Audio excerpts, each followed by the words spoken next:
Hi everybody, I hope you have your sunglasses on for today's video because certainly you're gonna need them. Now at this point in time, it's been a full year since I reviewed CultureHustle's darkest paint in existence. And I think everybody who had the opportunity to see what that paint looked like, I think it just absolutely blew everybody's mind, including my own. That paint was so dark and it absorbed so much light that it made three-dimensional objects look like they were 2D. It was such a crazy and weird experience.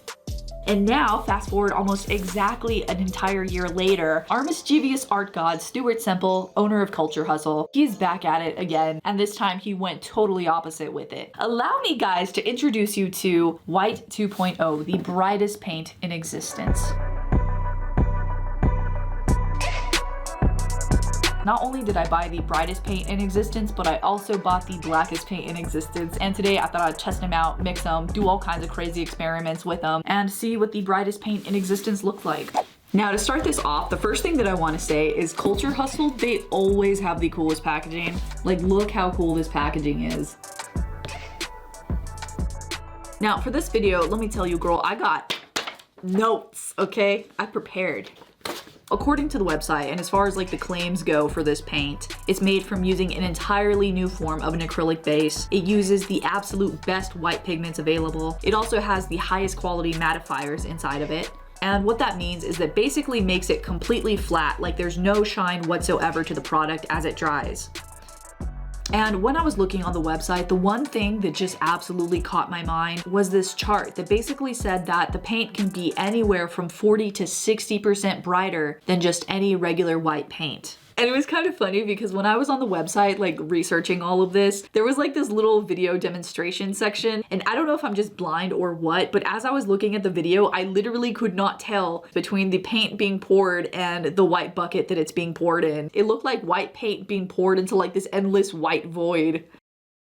And of course, the total price of this was $30 for 150 milliliters of paint. Which I'm not gonna lie, that is very pricey for one single bottle of paint, but it is a specialty paint and it is coming from a small business with lots of attention to detail. So I definitely understand the price point. So now that we got the scoop on everything, let's go ahead and unbox. By the way, I recently did my nails for the first time, like long, and I have been so annoying. I've just been tapping like literally on every possible thing I can. And throughout this video, there is 1000% guarantee that I'm just gonna be the entire time, and I'm not sorry.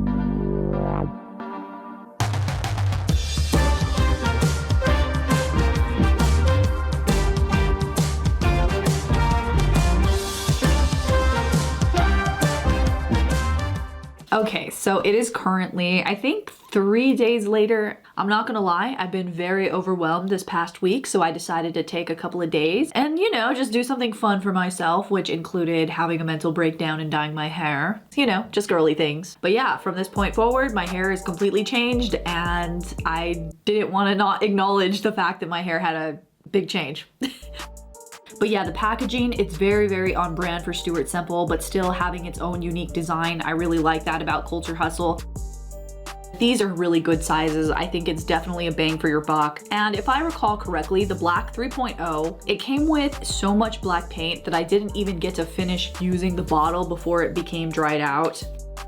Now, as far as like the swatches go, instead of just going straight in, a better solution for me to see like just how truly white this paint is, I thought I would compare it to a lower end white paint. This one was only like $1 at the craft store.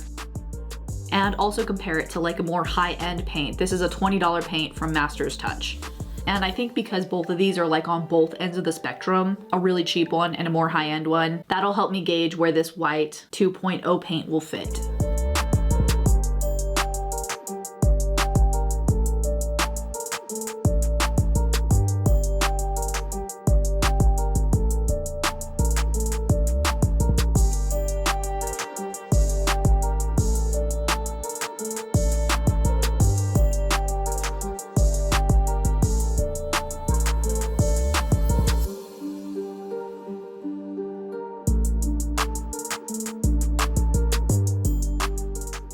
If you guys remember, when I compared this to the black paint, it was like a visible difference about how dark this was compared to the other ones. And my very first thought, especially looking on the camera lens, is it's really not that dramatic of a difference. But it did make a difference whenever I picked up this journal and pointed it against my light. When there's a lot of light pointed directly at the paint, it definitely reflects and it definitely makes a huge difference. And something else that I noticed, and I think this is just a part of their special formula because the black 3.0 had this as well. This white 2.0, it's very, very, very liquidy. So if I ever do use this paint, I have to remember in my mind that I will make a mess out of this because it's pretty much like water. My first impression, I would give it a 5 out of 10.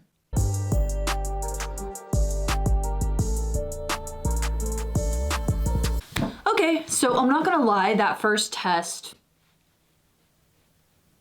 was kind of a flop. I was expecting a lot more of a dramatic difference between like the two stark whites, but that's okay. That's okay, because I still have quite a few tests to run it through, and I'm sure at this point I still haven't gotten to release it to its full potential yet. Earlier in the video, I had mentioned how on the website, it mentions how lighting can affect how bright the paint is. And according to the chart, the more yellow and warm the lighting is, the least bright it's gonna be. And how cool and blue the lighting is, of course, that's the optimum lighting for this paint. And it just so happens that my two studio lights here, they can go all the way from almost a yellow light to a blue light, which in theory, according to the website, would be optimal conditions to get 60% wider. So let's see. Now my camera is actually really good at color correcting, so it might look just like normal light. But I can assure you guys, this light is super, super yellow. Right off the bat, I'm not noticing anything too dramatic. And here's all the way in cool tone lights. And this one, I definitely can see a difference. Like it does look more white, but it definitely does not look 60% more white. It is brighter, but honestly, again, just that same situation where I'm just not able to get anything too dramatic.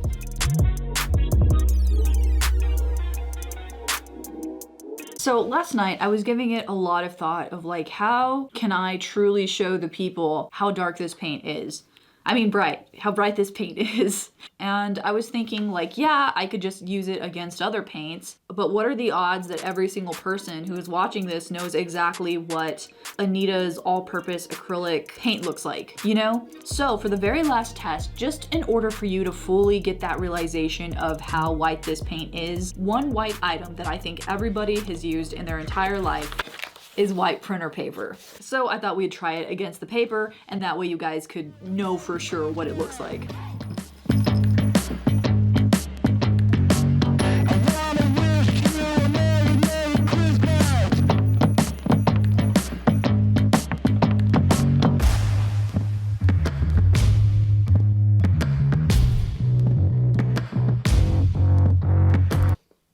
Even on the camera, you can see how much whiter it is than the white regular printer paper. So yeah, I would say like on just regular white printer paper, I would say that's definitely 60% brighter. It kind of makes the printer paper look like it's almost like a slight gray. Out of everything, surprisingly enough, on regular white printer paper, I would say that that is definitely 60% brighter. This test gives me a little bit of hope. I'm gonna rate the white paper test a 9 out of 10. Something very cool about the black 3.0, which just made it just so absolutely cool, was its ability to make a 3-dimensional object look like it was 2D. It made regular objects look like they were completely cut out the fabric of time, and they straight up looked like glitches in the Matrix. It was so cool. But if you guys remember, in order for me to get that super cool 3D effect, I basically had to run around my entire apartment looking for different specialty lightings that would give me that effect. So I'm wondering if there's anywhere else in my house that will give me a much more dramatic lighting where I can get like a super bright white effect.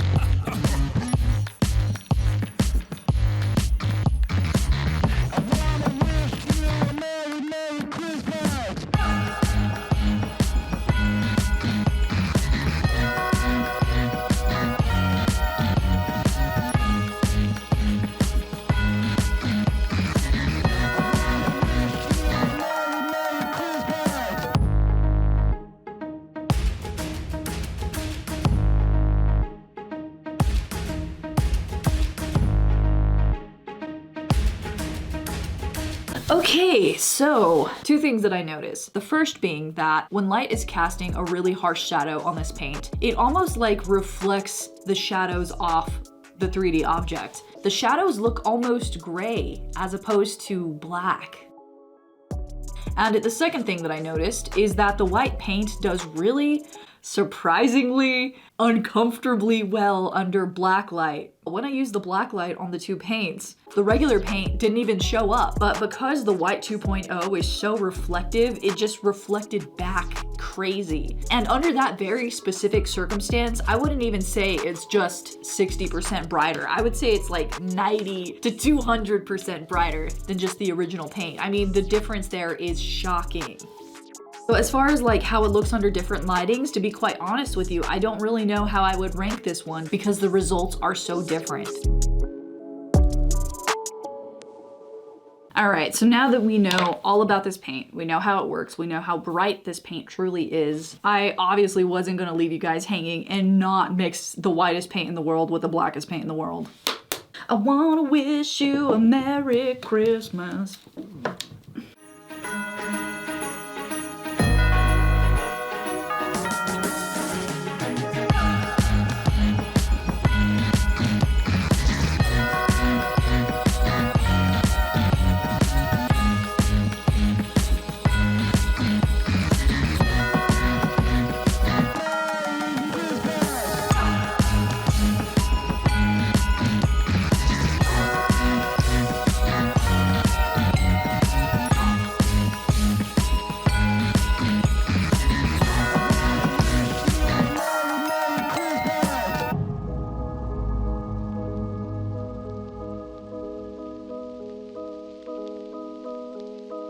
So here's what all the colors look like against each other. I gotta say the gray color looks really, really cool because it's not like a warm gray, it's not a cool gray, it's a perfect neutral gray. Comparing the white and the black together, even though this is supposed to be like a super white matte paint, for some reason it's still like a lot shinier. And even if we were to take out like the novelty of it all of like black and white, the black 3.0, it goes on so much more smooth, so much more matte. It just doesn't look as watery and bumpy as the white one. Looking at the black 3.0 in person, it kind of looks like I got like a piece of velvet and taped it onto the paper, while the other two just look like paint, you know? Okay, so my final thoughts on white 2.0. This paint is definitely, obviously much whiter than just like the normal average paint. But for me and all the tests that I ran it through, I personally would not say that it's 60% brighter than the other paints, but I guess my expectations were a little bit too high because I was thinking that it would be similar to the other CultureHustle products that I tried, like the black 3.0. I really hate to say it, but this $1 acrylic paint throughout this entire video was able to like directly compete with this white 2.0. And if you're gonna be spending $30 on one single tube of paint, I mean, I personally don't think it's worth it if it can compete. So if I had to rate this paint, I would give it, please don't be mad at me, but I would give it probably a 6 out of 10. So anyway guys, that's all I have for you guys today. I hope you have a good holiday season. I should see you guys one more time before the year ends, but if not, I hope you guys have a wonderful holiday season no matter what you're doing, even if you're just like staying home and chilling with your cat or whatever. I mean, that's cool too. Enjoy yourself. And yeah, with that being said, I will see you guys next video. Bye!